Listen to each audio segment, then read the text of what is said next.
નમસ્કાર મારા વાલા વિદ્યાર્થી મિત્રો, સ્વાગત છે તમારું। આજે મિત્રો વાત કરીશું ધોરણ 10ની અંદર આપણી સામાજિક વિજ્ઞાનની જે માર્ચ 2024 અંતર્ગત આજનું બોર્ડનું પેપર જે પૂછવામાં આવેલું છે તેનું આપણે સોલ્યુશન કરીએ। સરસ મજાનું મિત્રો પ્રશ્નપત્ર તમારું આપવામાં આવેલું હતું। સૌપ્રથમ વિદ્યાર્થી મિત્રો આપણે વિડીયોની શરૂઆત કરીએ તેના પહેલાં તમે ખાસ ચેનલમાં નવા છો તો મારા વાલા વિદ્યાર્થી મિત્રો ચેનલને અવશ્ય સબસ્ક્રાઇબ કરી વિડીયોને લાઇક અને શેર કરવાનું ન ભૂલતા, જેથી કરી અમે તમારા સુધી ધોરણ 10ના તમામ વિડીયો છે મોકલી શકીએ। સૌપ્રથમ મિત્રો વિભાગ નંબર એ થી શરૂઆત કરીશું। અહીંયા તમને વિભાગ નંબર એ ની અંદર 24 પ્રશ્નો આપેલા છે, જોડવાના હતા। જેમાં પહેલો પ્રશ્ન છે બહુચરાજીનો મેળો। તો મિત્રો બહુચરાજીનો મેળો છે એ મહેસાણામાં ભરાય છે, એટલે કે ઈ ઓપ્શન સાચો છે। પંડિત અહોબલે, તો તે મિત્રો સંગીત પારિજાત આવશે, જે મિત્રો ગ્રંથ લખેલો છે। કુદરતી સફાઈ કામદાર, તો મિત્રો ગીધ છે એ કુદરતી સફાઈ કામદાર છે। પવન ઉર્જા, તો પવન ઉર્જા એ મિત્રો લાંબા ખાતે સ્થાપવામાં આવેલું છે। અને પૃથ્વી પરિષદ એ મિત્રો સ્ટોકહોમ ખાતે જે મિત્રો પરિષદ ભરાયેલી હતી।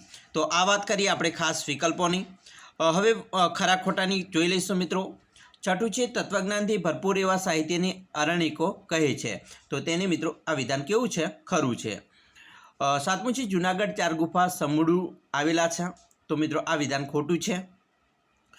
આઠમું છે સરકારે આવશ્યક ચીજવસ્તુ માટેનો ધારો 1977માં અમલમાં મૂકવામાં આવેલો છે, તો મિત્રો 1977માં અમલમાં નથી મૂકવામાં આવેલો, એટલે કે આ વિધાન પણ આપણું કેવું છે? ખોટું છે। નવમું છે સરસ્વતી સબલા યોજના, અન્વયી કન્યાઓને વિનામૂલ્યે સાયકલ આપવામાં આવે છે, તો મિત્રો અહીંયા સબલા નહીં આવે પરંતુ શું આવે? સાધના, તો આ વિધાન પણ ખોટું છે। 10મું છે બંધારણની કલમ 17 અન્વયે અસ્પૃશ્યતા નાબૂદ કરવામાં આવી છે, તો મિત્રો આ વિધાન પણ આપણું કેવું છે? સાચું છે, કારણ કે 17 અન્વયે અસ્પૃશ્યતા નાબૂદ કરવામાં આવેલી છે।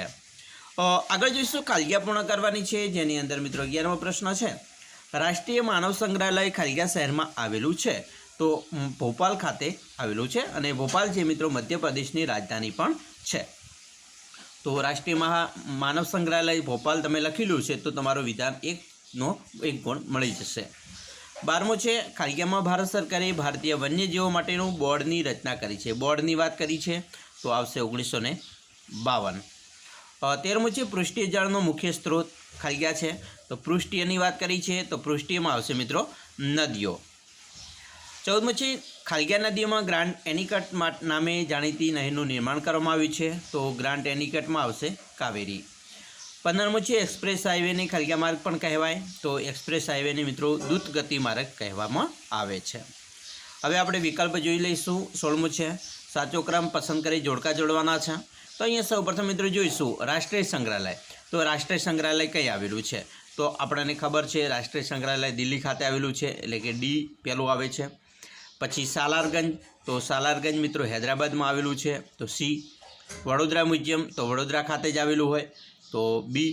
અને લાલાભાઈ દલપતભાઈ સંગ્રહાલય અમદાવાદ ખાતે આવેલું છે, તો એ। તો ડી સી બી એ આવો વિકલ્પ હોય એ આપણો સાચો, તો અહીંયા ડી સી બી અને એ, એટલે કે બી ઓપ્શન છે એ આપણો કેવો છે? સાચો પડે છે। અહીંયા મિત્રો 17મો વિકલ્પ પૂછેલો છે નીચેની બહુહેતુક યોજનાઓનો તેમના સ્થાન આધારે દક્ષિણથી ઉત્તર દિશાની વાત કરી છે, તો દક્ષિણથી ઉત્તર દિશા તરફ ગોઠવતા કયો વિકલ્પ સાચો આવશે? તો અહીંયા મિત્રો 4 ઓપ્શન છે, જેમાં જોઈએ તો નાગાર્જુન સાગર, પછી નર્મદા, ચંબલ અને ભાખરાનાંગલ, તો આ ડી વિકલ્પ છે એ આપણો સાચો છે। 18મું છે ભારતમાં લગભગ કેટલા ટકા જળ સિંચાઈ માટે ઉપયોગી છે? તો 84% આવે છે। 19મું છે ઉત્પાદનના ત્રણેય સાધનોનો ઉત્પાદનમાં યોજનાપૂર્વક જોડવાની કામગીરીને શું કહેવાય? તો એને મિત્રો નિયોજન કહેવાય છે। 20મું છે કઈ પદ્ધતિને મુક્ત અર્થતંત્ર કહે છે? તો બજાર પદ્ધતિને આપણે મુક્ત અર્થતંત્રની પદ્ધતિ કહીશું। હવે 1-2 વાક્યમાં જવાબ આપવાના હતા, જેની અંદર મિત્રો 21મો પ્રશ્ન છે કે ભારતે કુલ કેટલા કિલોમીટર દરિયા કિનારો મળેલ છે? તો આખા ભારતની વાત કરી હોય તો મિત્રો કેટલો આવશે? 7517 કિલોમીટર, બરાબર। 22મું છે ગુજરાતનું 12 માસ ખુલ્લું રહેતું બંદર, તો ખુલ્લું રહેતું બંદર છે તે છે પોરબંદર।